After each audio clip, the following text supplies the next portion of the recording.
Every morning I need somebody to get me up and get me dressed and, get breakfast and things like that. So that's a few hours every single day of the week. And then usually once a week I need to go to a doctor's appointment, which can be a few hours because most doctors are an hour away from here as well. One in Bethlehem. My neurologist is in New York City. Oh, the long guy, he's down in Flemington, so they're all over the place, yeah.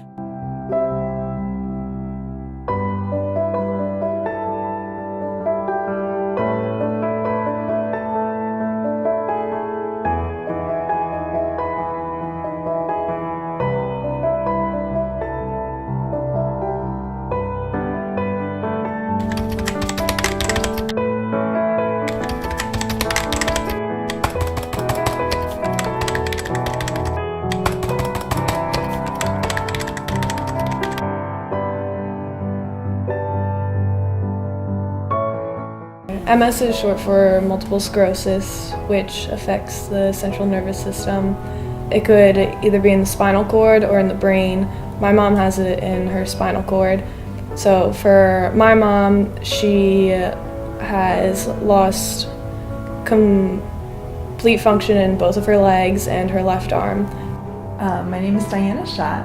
Previous to this lovely disease of MS, I was a very active person, played sports all through high school, ran track in college.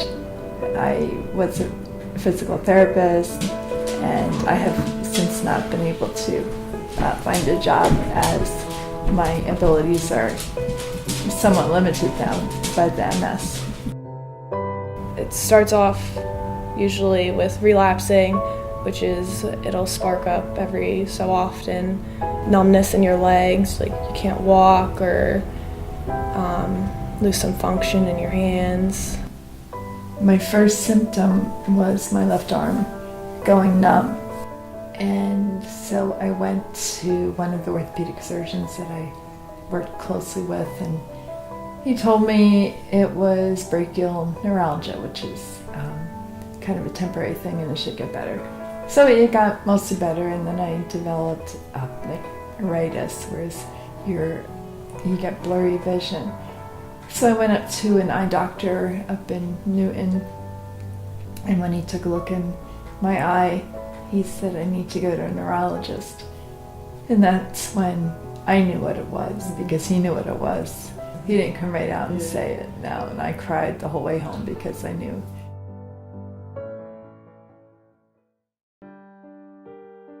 Most people do stay ambulatory all through their lives, up until towards the end. But unfortunately, I've got one of the worst cases that happens to the people, and they end up wheelchair bound early. So that was that. Diana was diagnosed with MS a year after Lauren, her first daughter, was born, almost 23 years ago. Towards the later part of those years, she started to develop more weakness in her left foot, would roll her ankle often, and have a hard time walking on grass. Those first 10 years weren't bad at all, and then my left leg got progressively weaker, where I started using a cane, and We gave her, she had leg braces on that just supported her a little bit more. when Nikki was in kindergarten, it was when I really started going downhill a little bit faster, and my left leg ended up being so weak that I ended up having to go on a scooter, which I used for getting around the house and going everywhere, going to work, because I couldn't walk for any length of time. The girls would help me walk. So after my parents got divorced, my mom had a house built next to Meadow Breeze Park. Every day we would try our best to take her for a walk. At this point, she was only using a cane and a little scooter. There was one long strip, maybe 100 meters, if that. That was her goal, to walk from the one end to the other end. And one of us would hold her hand the whole way there in case she got unsteady, or we would ride behind in the little scooter just like there just in case she falls or something. It was the park, and then as that got shorter, we would do the driveway. We would try and walk even just the length of the driveway. And then eventually it just got to be where they would help me just stand by the chair so I could get some standing in. And then I ended up getting the standing frame that I try and do every day. Well, at least 5 days a week, where I go and stand in there just to get some weight bearing on my bones. But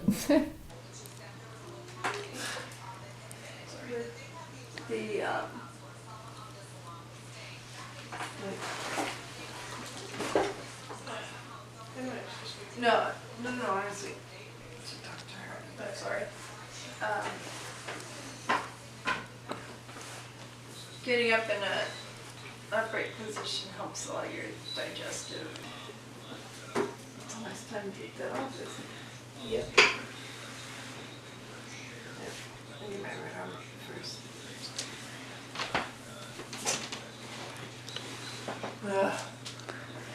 Right? Yeah. Okay. Might not stay up for a little bit. Alright. the purpose of standing frame, it's both for weight bearing on your bones so that you don't develop, well, I am going to develop osteoporosis. I'm going to have it already, but having the weight bearing on your bones helps keep that at bay. The other thing is the being in a standing position is good for all of your digestive organs and things like that, to be in an upright position. So it helps with going to the bathroom and things like that. Yeah.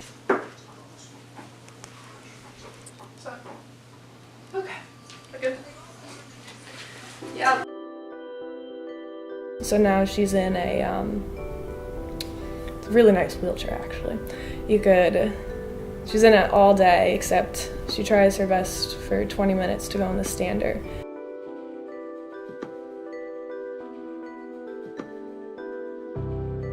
Yes, I had to get on the Kessler. I got fitted for this wheelchair probably, I think it's been 5 or 6 years ago, because I wasn't able to maintain my sitting balance and things like that, and I don't have as much trunk strength, so I can't, if you put me on a chair, I would just fall over, so I have to be in a special wheelchair, yeah.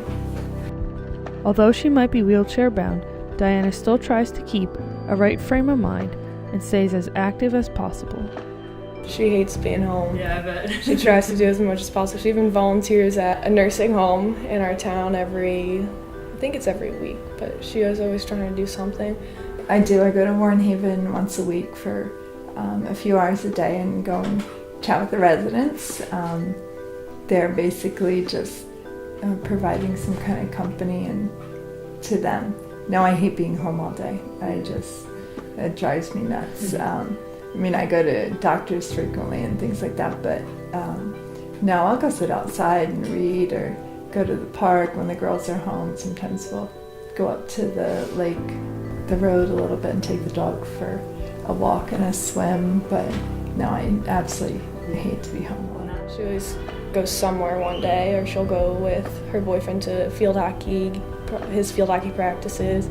She loves to get out and see things. Like, she does not let it hold her back at all. She goes to all of our games. I love that all three of them have been so involved in sports. From Lindsay's and Lauren's field hockey games to my basketball games, even now in college. She broke her leg over winter break, and she still comes with her cast on. Oh, it's huge to be a part of their lives, still getting to it, all their sporting things. I have been very lucky in that my mother-in-law and father-in-law also attend almost all the games, but I always have to rely on somebody to take me to the games, to drive, because I don't drive anymore. But I can't say I've missed hardly any games because of the fact that the entire family is so involved in attending and supporting their sporting. I'm lucky in that the van is handicap accessible, and so I can drive up into the van, and there's a special attachment in it where it locks the wheelchair in place, So physically they don't have to lift me, but they do need to get me prepped to make sure I'm all ready to be gone for 3 or 4 hours, whatever it might be, as far as food, medicine, water, the whole bit, that kind of stuff. In addition to all the help from family members, they get some extra help from a state program called the PSAP program. We had to get aides to come in to help her. They have been wonderful. We've had a bunch, but there have been a few that they never forget them for what they've done. Basically what it does is to help people be able to remain in their homes. So and maintain their place in society in a way. They do basic stuff around the house, things that she can't do. Like for me, I need help with getting up every morning and getting dressed and getting food. They take me to ShopRite and to the bank and things like that, so that I'm not totally reliant on another family member, or where I'd have to go to a nursing home because I can't do all those things on my own. We're only allowed to have 32 hours a week of having them. Like, she does a lot of things by herself still, even without them. I try and stay as pleasant as I can because it keeps people, wanting to help you too as well. If I was a real crab apple, nobody would want to help me either, so. On my mom's side, her sister and brother live out in Colorado and Utah. So it's even like my dad's side, even though they're divorced, my dad's side still helps us out, even helps her out. Like Aunt Malene will drive her to the games. Pop Bruce, who's my dad's dad, will drive her to the games. Like, it doesn't matter like who it is, they just help out all the time. We all live in the same town, all like 5 minutes away from each other, so God forbid something happens, somebody could be there in an instant. In the spring of 2015, Nikki had gotten a phone call while at school from her sister, saying that Mom was in the hospital. She had a seizure and heart attack at the same time. I went and she was in the emergency room. They sedated her and put a tube down her throat for her to breathe.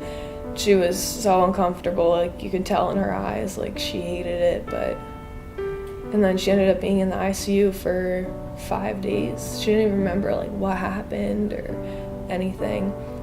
It's the other thing that's scary, like not having somebody at the house all the time, like you never know what can happen to her, like you never know what's gonna show up. They say from her not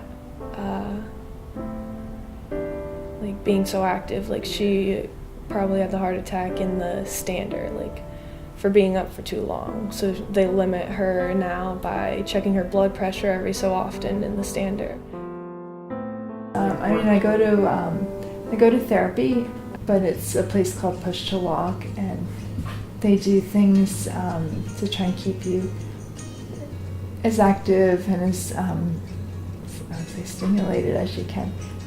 Basically, it was geared for people with spinal cord injuries, but they do standing exercise, things there. They have electrical stimulation that will help fire the muscles and get you to try and maximize your abilities for what you have, so that you can do as much as you can. Yeah, it's helped keep me stronger, keep my leg strength up as much as possible. Yeah. Over the years, the sisters have put in a lot of effort to fundraise and raise awareness for the National MS Society. So for the past 5 years, we've done the MS Muck Fest, which is a mud run we have done in Philly, but this year we're going to do it in New Jersey, in West Orange. We have had probably about 50 members each year after the first year, because Lauren and Lindsay both played field hockey, so they would get their field hockey teams in college. The past year I got our basketball team in on it. Oh, it's been awesome that all the girls have gotten so involved with the mud run, trying to raise money for MS. I think the first thing that Lauren did was to be a part of there's the Walk MS. We did some of the walks for a few years, and then when the mud run came out, they started being a part of that. So it's very, very important that they raise money for the research that they're doing for MS, because, I mean, you keep hoping, praying for a cure at some point in time, and unfortunately all research requires money, and yeah, that's the best thing we can do. Every one of us have done different fundraising events. This past month, actually, we organized a game for donations for MS, and we raised $185 just from people walking by, seeing our little table that was set up. We had information about the mud run, and if they wanted to join, they could, or just donate. All of this money goes to the MS Society. The funding has definitely been increasing, and the research and things like that. Yeah, it has gotten, I won't say more popular. I don't think the disease itself has increased in frequency. It's more the awareness that has gotten better, which is a good thing. Like, more and more people know about it every year, and even just from like posting pictures about it, or wearing the shirts, or even posting links on Facebook, more people are like, oh, what's MS? Like, what is this? And then they see pictures with my mom, and they like wonder, so then, like, they ask. Like, I know people are afraid to ask, but it is what it is. Like, it's not something that you can change. We're just looking for people just to keep talking about it, because the more things are talked about, the more research they'll do, the more trials they can do, and they'll get closer and closer to finding a cure for it. Basically, I wish people knew a little bit more about it, in that it is mostly a physical disease, and that it doesn't affect your brain, so people treat you differently the minute you're physically handicapped, thinking that I'm also mentally handicapped as well. So in that respect, I wish they would treat you more like a normal person. Yeah, so that's totally understandable. That's always hard.